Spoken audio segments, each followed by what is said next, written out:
and they will just have to miss out on what they miss out on. I'd like to welcome you all to the 2025 conference for the New Zealand Association of Scientists. So for those of you who haven't met me, my name is Lucy Stewart. I'm the co-president of the association along with Troy Baisden. This year, as you're probably all aware, has been a very difficult year for science and scientists in New Zealand, and what epitomised that to me in terms of the work the association does is a couple of weeks ago, again, most of you are probably aware, the government made some pretty radical changes to the way we respond to climate change, which are not really aligned with the best science on this issue. And this is the kind of issue where normally NZAS would look to kind of do some media, put out a press release, have some conversations about that. And we simply did not have the capacity to do that because we have spent all year responding to everything else that has been happening to the science system. And some of that work is visible. Troy and I have both been in the media quite a lot. Some of that work, I think, has been invisible in terms of the work the whole council has done, engaging with officials, with politicians, with other science organisations, trying to figure out, firstly, what is going on, because it's not always obvious what is actually happening or why it's happening, particularly in terms of the sort of reports commissioned by the government being released quite a long time after they were finalised, but also just trying to build some consensus about what we want for science in New Zealand and really what is necessary for science and research more broadly to be successful and to support our country the way we would want it to.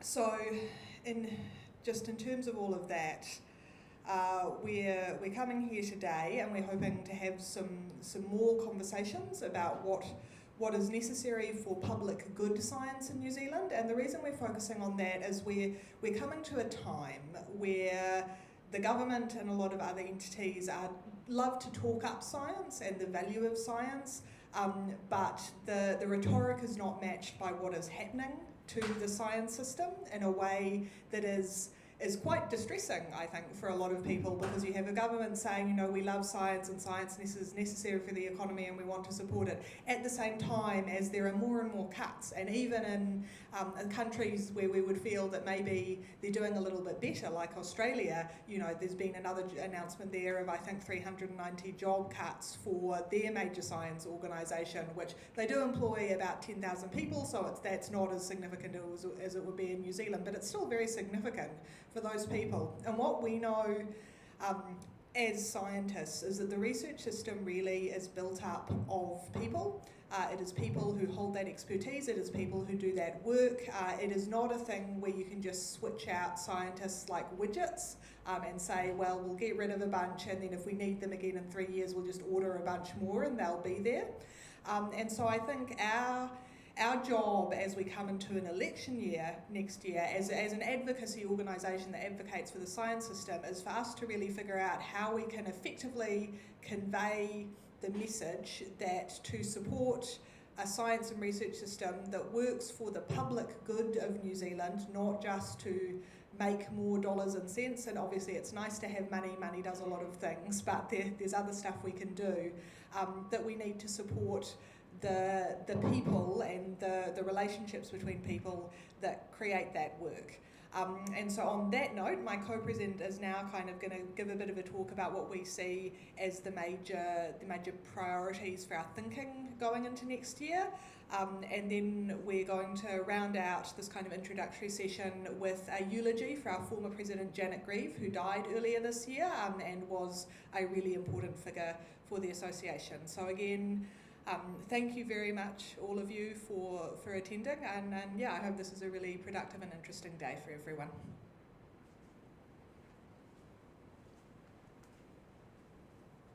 Welcome everyone to the Road Cone with a Lab Coat Conference. Doesn't it feel like where we are, the much loved symbol of change that no one actually loves? We actually started down this path in the year 2000 and published in 2001 what a renewal of the New Zealand science system should look like. And so the need comes as no surprise to us.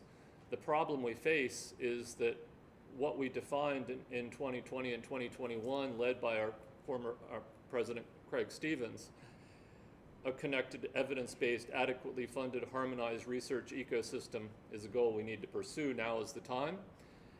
That was true, and I want to just highlight again, every time we have a conference, I look at what that suggestion for what needed to happen looked like. Yes, there are 11 points. It's too many to actually focus on, but a research system has at least this many points. And these points, if you actually unpack them, are exactly what needed to happen. And it starts with the beginning. The system needed to value people and see the people and the capacity to do work that's needed and that will drive New Zealand forward as the most important part of the system. Where are we now with that? It's largely a trash fire because we can't really see the role of people in the system as it's being reformed. Worse yet, sowing and nurturing the seeds for Māori and Pacifica scientists and making sure that everybody who's growing up in New Zealand can see a role for them in the science of the future of the country if they want to see that role, if they want to see that role for their neighbor or their children. That's missing in action as well under the current government. We might also then look at the more detailed examples, and I won't go through these in detail, but at the top of them is the ministry itself. I would say there's been limited progress or a death spiral on all the things that involve government as the driver of reform. And we should be very, very worried about that. Because government is the funder of reform and we've allowed it to be the driver of reform. That's not working and we have to think about that. Items 9 through 11 perhaps offered a few cynical rays of hope. We can always see our role as scientists in a world where science is valued. And in every other nation, it seems to be valued more than New Zealand, or at least in all comparable nations, possibly with the disagreement over the US, but I think you'd find that a large part of America still values science to a high degree. We also can see some value in the non-science strengths. In fact, we now have a board that will govern our future science, which is composed mostly of people with experience in the dairy industry, which is obviously is one of our non-science strengths. And as a final upside, after, I think since 2018, it's been an item in budget, maybe 2017, the New Zealand Research Information System is finally making progress as a thing that actually will store information about the New Zealand research system in a useful way and measure changes due to policy and funding. What we're not so sure is whether it will help us deal with a lot of ancillary goals, but at least there will be something.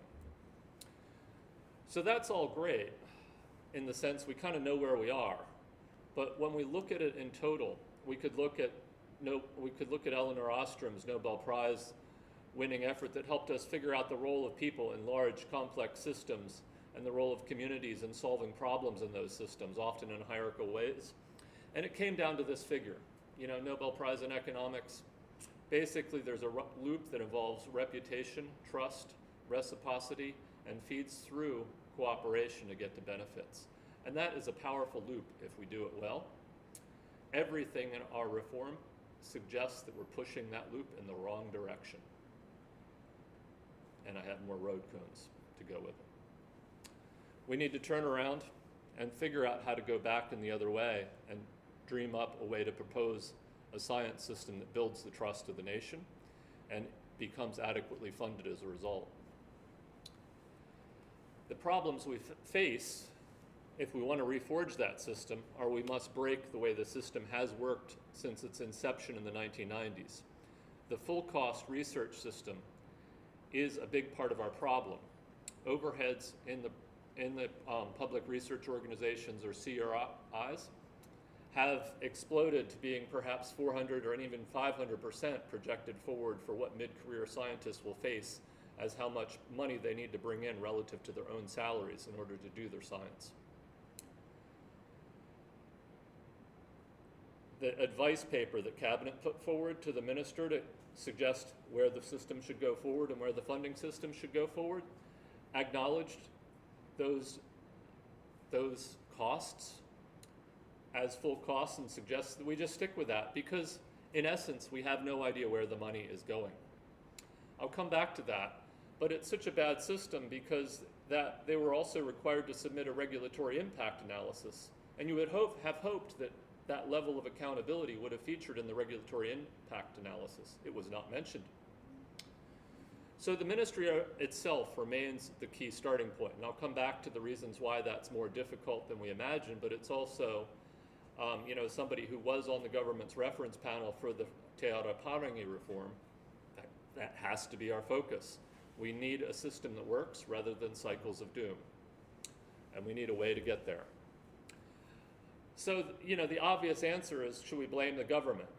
For any particular government, it may be less their fault than what they're given to work with. I think you'll recognize the people in this picture. But here's what government actually looks like. New Zealand has the most complex system of accountability of ministries, portfolios, and ministers of any country, particularly any small country. I've circled where science sits in all this. Well, squares, but that's the little orange rectangles. It's very difficult when government first wants to make science look like something that's valued to cabinet in any reform in this system to get any progress. Because where does science sit in a system that looks like this? It turns out this is actually in a report from our typical enemy, the New Zealand Initiative. And I'll explain why they may remain our enemy. But I think this is a great report, and we can find friends anywhere across the political spectrum. They also put in that report what a sensible arrangement looks like. This is how Norway structures things. Notice that science is mixed in with education, and it's called research. That's a great outcome, and you can see this looks like a sensible government that leads the country in sensible directions.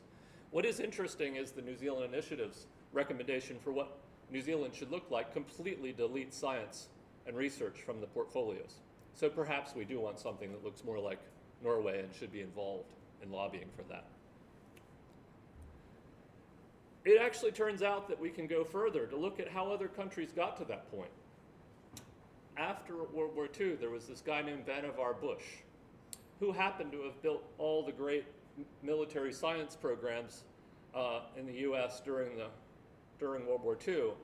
And as the war was coming to a close, Franklin Delano Roosevelt asked him to say, well, assemble a huge committee and subcommittees and get them all to tell us what science and research should look like after the war for peacetime, to build a better world that doesn't keep doing this terrible stuff again. That worked. That built the 20th century, high rates of economic growth, incredible science achievements, from moon launches to what we now know spun out of the moon launches into iPhones and whatnot. All the great medical technology, all the well-being advantages, and it was basically a well-being approach. It had 5 fundamentals built into that, and the current reform actually undermines, transgresses every single one of those 5 fundamentals, in my estimation, some of them worse than others. The first and most important that we've always faced problems with in New Zealand science is stability. A good research system must contain the stability for people to think and dream and then do great things from that. There must be scientific expertise involved in administering the funding, and this is interesting because this is one which the practice of what's come out of the years that followed is much stronger than what's actually said in the document, or the actual wording, but it's the opposite of what we see running our system in New Zealand. There is not scientific expertise involved in the allocation of funding in the new system we will face with Marsden and Health Research Council deleted and replaced, or at least that's the expectation. There's still time to change it. Government should not directly operate or direct the institutions funded. Well, the PROs will now be directed by the minister much more so than they used to be. Universities, of course, remain independent, but there's some transgression there, and we might see it continue to degrade. They should be truly independent, and so the CRI legislation allowed for that independence. It will be maintained, but with a little less independence. And finally, and perhaps most importantly, that independence to govern within boundaries, their own funding, their own overheads, and have that negotiated has to come with accountability for the money, the public money that goes into the system. And currently, the full cost overheads that can run to 400% of the actual cost of paying salaries and doing the science is not accountable. We have no idea where our money is going and what to tell taxpayers about that. Oh, by the way, there's more. There's a little bit more. In addition to a few little tidbits, like you should go and find the quote about supporting social science in this document. It's prescient. And actually, it recommends a National Research Foundation instead of a National Science Foundation. So our friends in social science and other areas of research should embrace this as well. But more importantly, this document is often remembered for building up the idea of really supporting PhDs and postdocs the way the American system built an enormous workforce. And that came out of a careful measurement of what the capability deficit was for science to succeed after the war, as particularly people were brought back to university and then into degrees, how many of those needed to be science degrees. And so a net result of that is we've overpopulated research systems with PhDs and underpopulated them with careers. That's particularly true in New Zealand. And so what we need to do now is estimate our capability deficit in a meaningful way and determine how we can fix it. Fixing it looks something like this. One other aspect of Vannevar Bush's scheme was it didn't allocate the money overnight. It said it would take at least 5 years to reach sustainable levels of new investment. But what we know at the moment, and one thing that I will really highlight from this Sir Peter Gluckman's group that produced this, the Science Strategy Advisory Group reports for the ministry, they did a good job with a lot of things. The one I will highlight here is there's an amount around 0.6% of GDP, which is not that 2% of GDP figure, which is regularly highlighted. It's an amount that provides us for a foundation of a functioning research system, one that generates all the other benefits to society from topping up that funding towards 2% or more of GDP. And that amount we've never reached. We sort of got partway there in 2020 during pandemic funding. And more importantly, if we look back to 2019 levels, looking back through the pandemic, we're now going backwards and declining on funding after adjusting for inflation. So that's where we are, and that's what it would look like. Now, granted, our GDP hasn't been elevating as much as I thought it was in June when I produced this graph. But if GDP returns, and it often does, to a long-term trend, we need to grow on something like that green line if we want to have a science system that generates the returns we would like to see across the system and generates the well-being for society that was actually the topic of Vannevar Bush's report to the US government that eventually drove the NSF and funding strategies across most of the developed world. So back to basics, not just basic science, but basics of what actually makes great funding systems work, we seem to have forgotten. Festina lente is a Latin motto which means make haste slowly. So where to from here? We're in a country, I don't know if you've noticed, if you've been the co-president of the New Zealand Association of Scientists for a while, you'll see there's a certain kind of question about science funding and actually properly funding scientists, which at least in Wellington, every time you go anywhere near it, people look at you as if you've touched a third rail on an electrified railroad line, you know, zap, just waiting for the sparks or fire to erupt around you. We need to be in a system where we can talk about properly funding science without people looking at us like that. Let's think about what that might look like. It might look like our 11 points and the values that we put there. We need to reforge a system where that doesn't happen. What we need to do is also get it outside the chaos of the government that I showed you, the picture of the government we're trying to sell this to, and sell it essentially to the public. There's an election coming up. Let's do it. And let's think about the easy ways to do it, but also the information that must lie behind that. Other nations, when they're selling huge increases in science, for example, in the UK, 55 billion pounds going into research, I believe, was announced 2 weeks ago. And when they make that announcement, they have a number that for every pound put into research, the country will benefit 8 pounds back in the future. EU Horizons in Europe believes that number is 11. Australia and other countries cite numbers ranging from 5 to 20. People here seem to believe the number might be less than 1. We have no number to cite.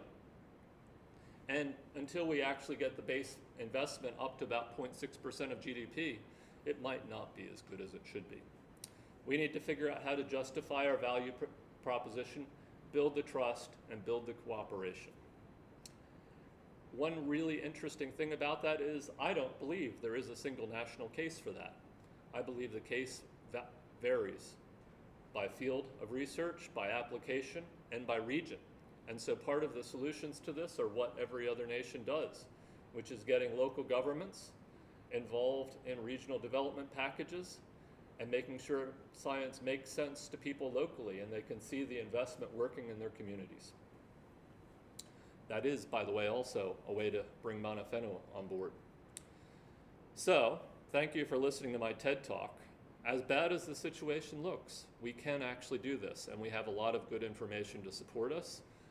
Much of it is going to come in the next session from the New Zealand Association of Scientists survey, which Michael has led. I think that's going to be a real highlight. I think we have a little time for questions.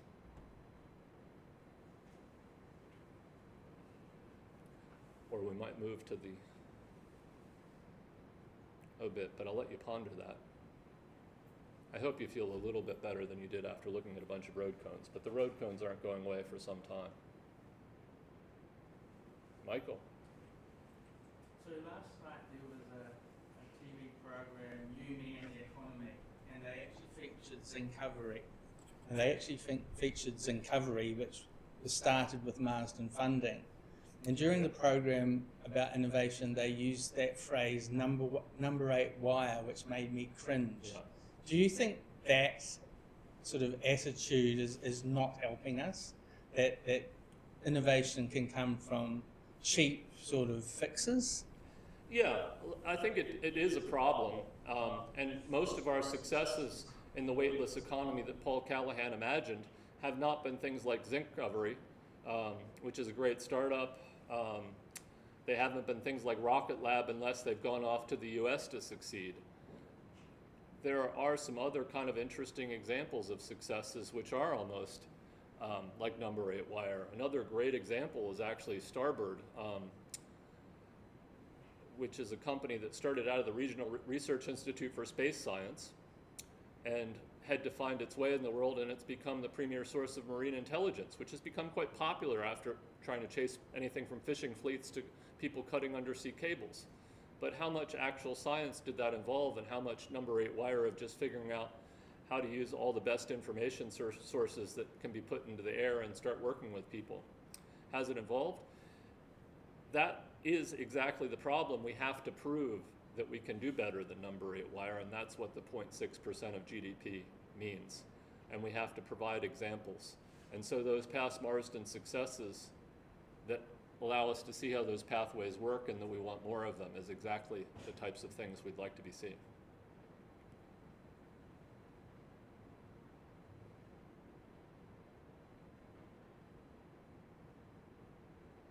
Jeff? Yeah, the graph you showed from Peter Gluckman's SSAG report with the 0.6 of GDP. So that's my graph, but yeah. Yeah, okay, you've created it. That 0.6 of GDP, is that a number that comes from sort of basically core science funding in countries we would like to compare ourselves with, like Scandinavia? Yeah, I found it fairly straightforward to pull it out of budgets for us, and I think what I infer from the report, and haven't asked too directly, but what I infer is that it's fairly easy to track what that funding looks like. What's more important is what we can differentiate it from, which is the business R&D tax incentives and other business investment. And that is an interesting thing because that's been the problem with the 2% target, is there's been a tendency to actually shrink this core investment that we need and grow the business investment. There are two big problems with that. The first one is that we're actually shrinking the stuff that we need as a foundation, and so we're building tipsy business investment. The second problem is this year's Nobel Prizes in economics, which went to people who said basically that if you give research incentives to incumbents, you will get no progress. If you create and incentivize innovation that knocks the incumbents off their pedestals, you will get some great innovation and disruptive progress in society that comes from research and development. The problem we have is that the R&D scheme we have is the one in the world that's most favorable for incumbents and least favorable for innovators. And so we could build a system that has this foundation and is much better connected between innovation and the science system that needs to fuel that and build its foundation to lift that innovation into the future we want to see. Mm-hmm. And somewhat facetiously, does the blue curve and the orange curve ever come to a common point at an earlier time in New Zealand's history? Not that I know of, although you would have found it in the DSI era, I suspect. But we don't So back in the early 1990s. That I can pull on, or that OECD has compiled that I know of. But we'd have a total, but we don't have this particular number. Yeah. Great, thank you.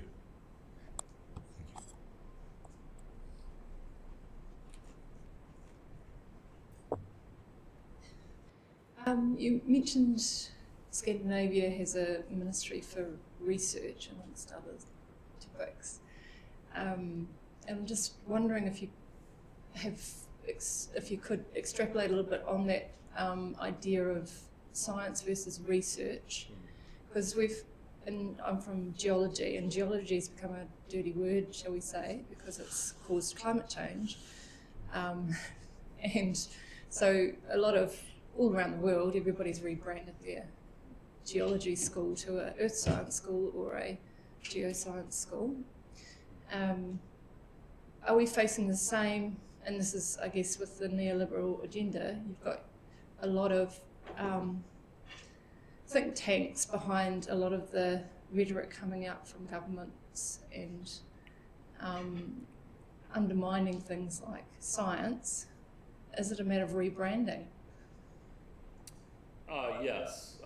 When I went through an earth sciences program at an Ivy League university, I noted that it had become called earth sciences by the time I even went through in around 1990.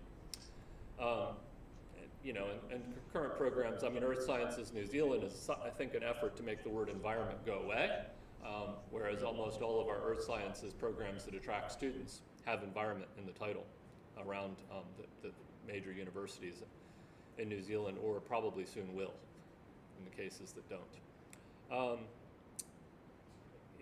Similarly, it's also important to see history. I got 100% on the final exam for petroleum geology, which is partly a know your enemy thing, but some of the information that comes with that is that petroleum companies had great scientists. They really taught us so much about the earth and developed the methods of geology that we have that are great in terms of argument and great in terms of seeing big problems and working them out at a scale where experimental science is difficult. And certainly they and Exxon had excellent projections that proved to the executives that climate change was going to happen by the 1980s. What we got from that wasn't what we wanted, or what should have happened, I don't think, in terms of a public responsibility of corporations. And that remains to be argued. But I think that the ethical and moral compass side of science, trust and reciprocity for the society that funds us, is really an important part, and we must keep remembering our past but reinventing ourselves for the future. Science is research as a component of research, as I mentioned. Sorry, I don't have the quote in front of me, but just on the aspect of social sciences and humanities, the quote in The Endless Frontier in support of both social science and humanities